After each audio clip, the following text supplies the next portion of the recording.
untuk kinerja jalan dan yang dalam waktu dekat segera diperbaiki. Sesuai komitmennya sejak awal dilantik sebagai PJ Wali Kota Palembang, Ratu Dewa terus mengupayakan memperbaiki wajah Kota Palembang dari berbagai sektor, seperti infrastruktur kota, fasilitas umum, kemiskinan ekstrim, stunting, dan pengendalian inflasi.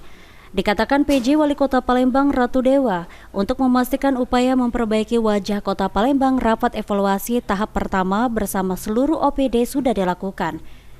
Dan dari rapat tersebut, upaya memperbaiki wajah Kota Palembang belum optimal dan masih perlu perbaikan. Beberapa hal cukup disoroti dalam rapat evaluasi memperbaiki wajah Kota Palembang, seperti perbaikan jalan di Kota Palembang yang ada sebanyak 1.254 ruas, baik untuk jalan nasional, jalan provinsi, jalan kota, dan jalan lingkungan di tahun 2023. Perbaikan baru mencapai 84%.